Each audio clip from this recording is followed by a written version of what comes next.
The ugly, the bad. With all the killings, acts of inhumanity and disparities all tied to race, the destruction of our economy, and millions of jobs, and the deaths of over 400,000 Americans due to the criminal negligence and deceit of the Trump administration's response to COVID-19. Those who can't imagine why 80 million Americans voted to fire Donald Trump are so detached from reality, they can only be described as delusional. I can only conclude that those that cannot imagine U.S. citizens wanting a different administrations and voting to depose a would-be dictator are dull, insipid, soulless husk who do not care to see the truth.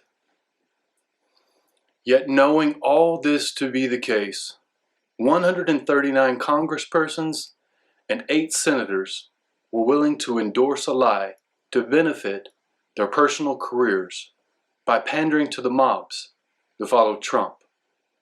Like illegitimate drum majors trying to slip out in front of the marching band, these elected officials are trying to commandeer the MAGA movement.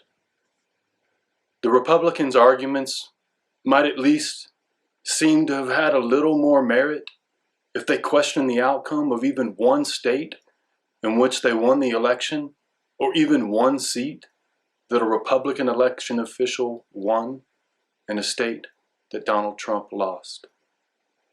Later on, the same night of the attack, knowing that people had died, Republican Senator Ted Cruz had the audacity to continue unabated in his errand, stating, "Recent polling shows that 39% of Americans believe the election that just occurred was, quote, rigged.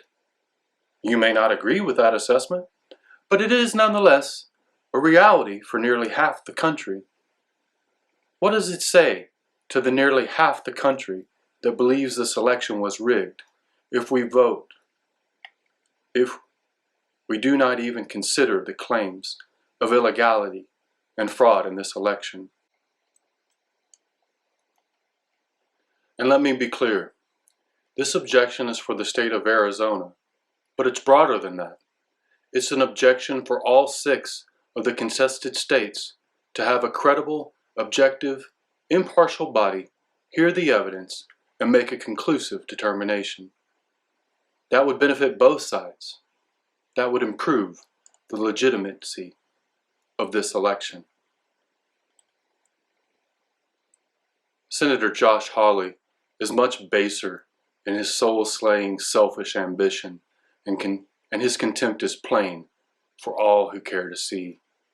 Even after the deadly attack on the Capitol, Missouri Republican Senator Josh Hawley said, "Briefly, a word about Pennsylvania, which is a state that I've been focused on, objected to, as an example of why people are concerned. Millions of Americans, concerned about our election integrity, say that Pennsylvania, you have a state constitution that has been interpreted for over a century to say that there is no mail-in balloting permitted, except for in very narrow circumstances. And last year, Pennsylvania elected officials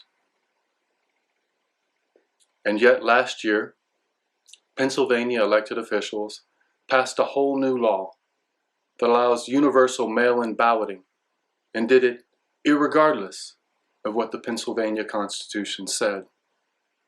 I hope that this body will not miss the opportunity to take affirmative action to address the concerns of so many millions of America. To say to millions of Americans tonight, this body will not act to address the concerns of all of Americans across the country. We do need an investigation into irregularities, fraud. We do need a way forward together. We need election security reforms. Politicians who would exploit the ignorance of their constituents by not acknowledging the simple and plain truth are selfish, reckless, foolish, and destructive. Cruz, Hawley, and all Trump's enablers are like the wife of an abusive husband and father.